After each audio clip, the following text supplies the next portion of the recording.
Morning, morning, morning. Yes, we're back with another episode, another rider. Today we're going to learn about restoring films, old films, and we've got a man in the car who's a specialist. Nice to have you here today. Good morning, nice to meet you. Come here. You gonna hold Good it? to be here. You gonna hold it? Okay, yeah, go on. Okay. So tell us, how did you get into that business that you do? And if you describe it for the audience, what it is exactly you do. Okay, so I started off working in the broadcast side of the 1998. So I was working for MTV. My older sister worked there and managed to get me an opportunity to go and have a look around, and I got a job there. So I worked for MTV for many years, and then lots of other broadcast companies, and then eventually I started to get interested in the film side of it all, which is slightly different. What were you doing at MTV? I was a tape operator, so I would do lots of tape-to-tape format dubbing, and I would also do studio VT, which is where you're recording the live shows and you're playing out clips live to air. So a mixture of, studio-based live stuff and also just tape format dubbing, really. Yeah, I think maybe in 2008 I was freelancing. I was working for a company in Soho, and they were transferring what's called film dailies. So whatever's shot on set, the film gets developed and it gets sent to the facility, and then we digitise the film so it can go off to the edit suites for them to make their decisions and cut together the films, basically. So once these films have been cut together, is it that you're archiving? Or no, so from that was new stuff, but also there we would also scan, digitize old content as well. So yeah, whatever films, TV programs from the past, they would come in to be restored. So we would digitize the picture, and then we've got bespoke computers, software, which we basically will scan the film, and then we'll run it through the software through lots of different filters on the computer to take out all of the scratches and the warps, blemishes. We make it steady, we stabilize it and polish it up, basically, so it's ready to be recolor graded, and the sound will be restored and it gets sold back. So it's like a whole team. Yeah, there's a whole team of people. There's somebody that digitizes the film, which is called film scanning, and then from there it would possibly either go to grading to get the obviously when the film is scanned, it looks very flat, the picture looks quite washed out, and it goes through a digital process to make the color, to enhance the color.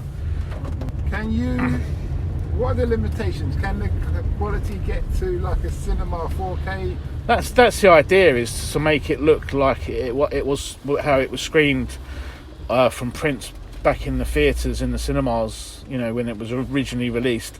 We always try to restore the films and basically make them look like they were when they were originally released.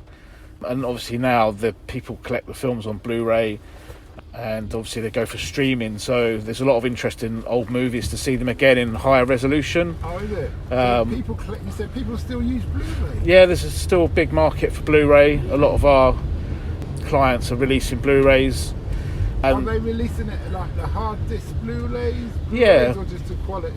No, they're hard disc, and what's very popular now is to add lots of extras on the Blu-ray if people can get content that hasn't been seen before, or to collect together content that has been seen before. And they also, the special edition releases are very popular, steel books, and they put other added extras in with the release, like movie posters and new artwork, and it's very popular. Yeah, and then also there's lots of distributors and film companies and label owners now. There's some streaming channels, good streaming channels out there as well, showing old movies, such as Studio Canal, Arrow. There's lots of that going on. Occasionally, some of the content will get theatre release again, and there's as times move on and technology moves on, You now have high 4K UHD resolution, so people can see the films in such good quality even at home.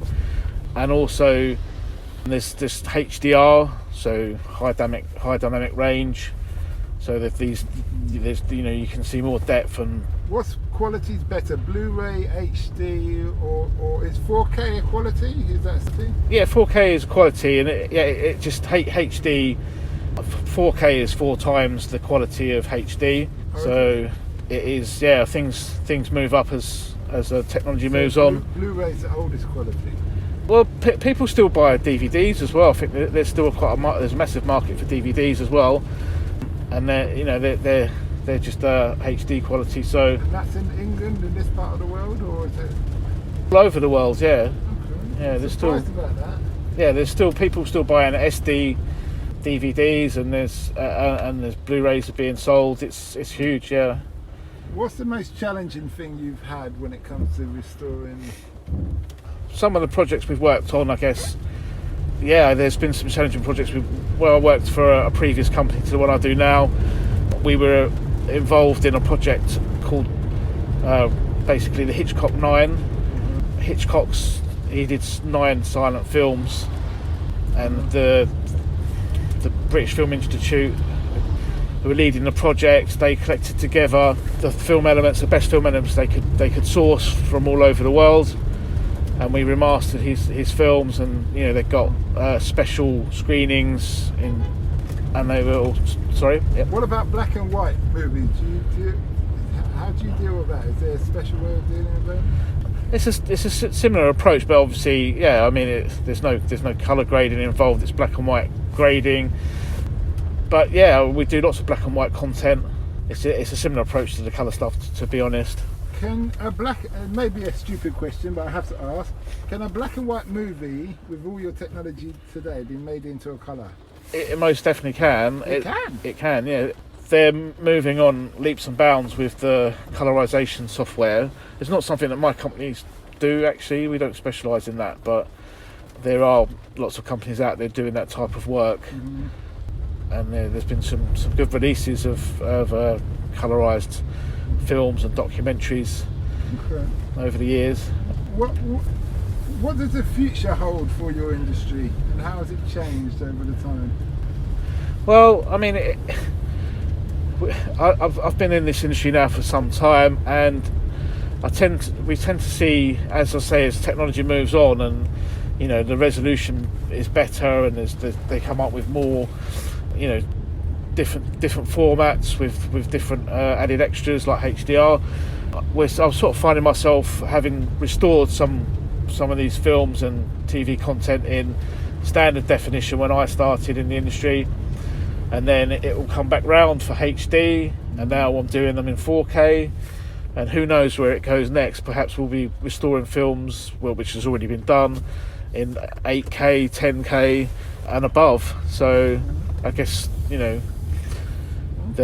as the industry introduces the public to the better quality viewing experience, and as home entertainment moves on and people get better quality televisions, then the demand is there for these films to come back again, mm-hmm. and to be restored and remastered again. So for me, we seem to just when you think it's that a lot of companies have restored a lot of the more popular content out there, it just comes back again. Well, thanks a lot for that. No problem. And where can people find you? Before I go, what's the name of your company, and where can people find you if they want to use your services? So we're FilmFiniti.co.uk. We're based in Gunnersbury, near Chiswick. So yeah, we're Power Road, 111 Power Road. And I take it you're on the website and Instagram? We're on the website. Okay then. Cool. Thanks a lot for that, and I wish you well.